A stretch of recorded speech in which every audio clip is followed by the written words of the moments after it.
Hey, what's good? What's good? What's good? Let's discuss this. While you was enjoying your fort, this guy was causing havoc in the Philadelphia neighborhoods. Check this story out. So there are two people in custody. I'm sorry, I left that out. There are two people in custody, including our original shooter, the original calls that we responded to. And then at some point, as victims were being shot, we have another person that we believe acquired a gun somehow, don't know how, and picked up the gun and returned fire in the direction of the shooter that we have in custody. So we're still trying to sort everything out. So we have 3 guns recovered, 2 people in custody. Were 20 to 59 the age range, and then I believe 20, 22, and 59. There's one John Doe that could be between the age range of 16 to 21. Unfortunately, those are the 4 that are deceased, and we have 2 juveniles that were shot who are in stable condition, ages 2 and 13 years old. Unfortunately, that is just causing havoc all throughout our community. We had 7 people shot, and many of them were children. 5 people have died. The suspect was, roaming the streets out there. We had a 2-year-old, a 13-year-old shot, a 16-year-old, Steve Keeley, who's covering this story.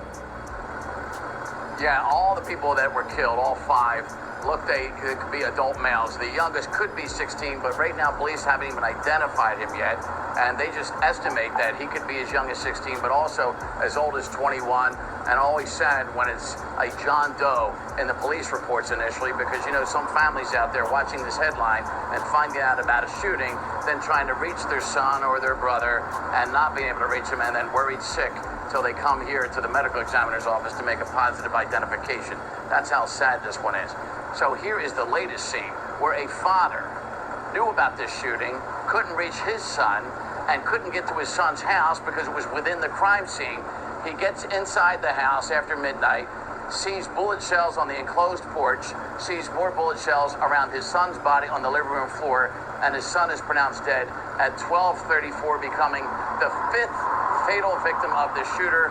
The rifle shells on the porch and on the living room floor looked like they matched the 36 rifle shells they found outside that house on the street, and detectives figure this young man was running for his life, tried to run into the house. He got inside, but also got killed, shot in the back, shot in the torso, shot in the face, probably point blank.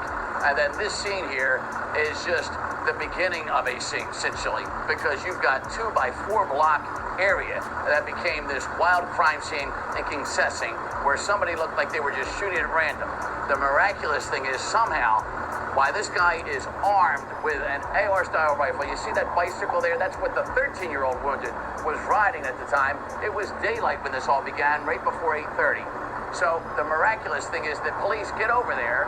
They know they have an active shooter, and they know from witnesses that he's got an AR-style rifle, a handgun. He's wearing a ballistic vest tucked into the pockets of the vest, more ammunition. So they're expecting a shootout with him, and somehow, without firing a single shot, the police get him in custody. Now, we did find about 7 rifle rounds inside the property, inside the enclosed porch, and also several rifle rounds inside the living room floor where the victim was found and pronounced dead. This scene consists of it's pretty much a 2x4 block radius, and it consists of approximately 50 spent shell casings. Also, several vehicles were struck by gunfire. We had heard reports after the police got these young people to the hospital and saved this 13-year-old and the 2-year-old, that police were getting shot at before they took this guy down without firing a shot. And no police were hurt. And initially, police thought they had 2 more wounded because 2 guys got driven to the hospital. I don't believe the and they police did turned not out to be fire no not shot. But I do had not cuts, believe bruises, that. and scrapes from running for their lives. And so that's That's why just me. everybody thought there was 4 wounded initially, and it got down to 2 because these 2 not shot but hurt during this ordeal. So Karen, here we go with another mass shooting in this country, and this one happens to be right at home here in the confines of Philadelphia. Once again, the worst shooting of 2023 for sure in this town.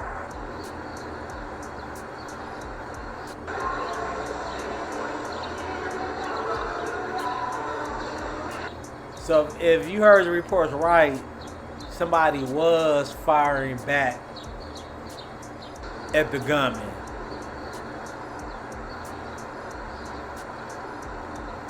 So I was sitting in the window right here, and I looked out of the window. I heard gunshot Personally, just wounds, my or gunshot- opinion, I sorry, think you need to gunshots. have guns and on you there was a shooter right there for shit behind like my red this. car, shooting a pistol into this street. I couldn't see the whole corner or anything, so I wasn't sure what he was shooting at. But within seconds, there were like 50 cops in this corner trying to figure out what was going on. So.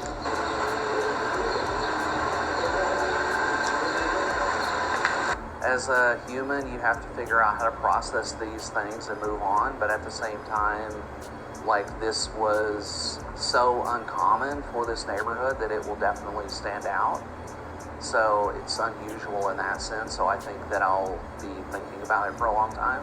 I actually had video. I started recording video on my phone of what was happening, and I ended up just deleting it because I really felt like it was something that I didn't want to see. Yeah.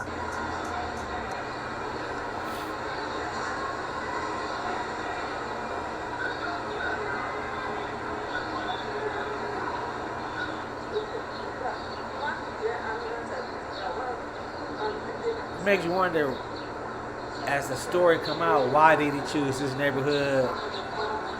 Why this location? But I'm pretty sure the stories are going to come out more and more and more. I know that when it comes around holidays where you light up fireworks, some people take this as an opportunity to do shootings, to disguise their gunshots as fireworks. So, you know, usually sometimes it is quite quiet around here, but then sometimes when firework holidays come around, they use that as a tendency to shoot out.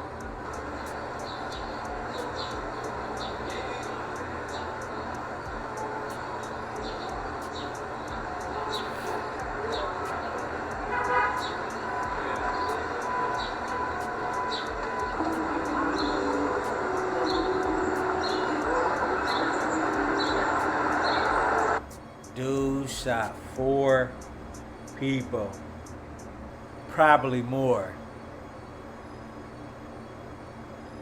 He's now in custody. I don't see how or why.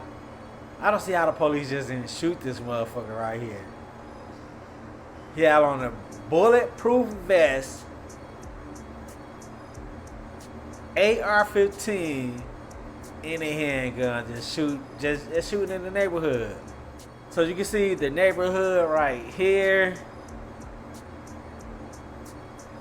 I guess the first shots happened on Chester Avenue. He didn't make it that far before the police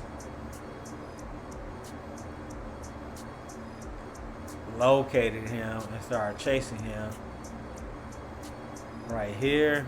Some of his Facebook posts, shit like this don't really bother me. Everybody has their own thoughts and opinion. Who cares? It's when you start taking action behind your bullshit ass posts on Facebook. Have the thoughts all you want. When you take the next step, hey, it is what it is. Believe what you want. Who cares? Crazy, yeah, this asshole is just killing people just to be killing them. He probably had his own reason. Who knows what those reasons is. But man, just sad. Keep your gun on you. That's my opinion. So you can fire back at these fuck niggas like this right here. Let me know what you think. I'm out of here.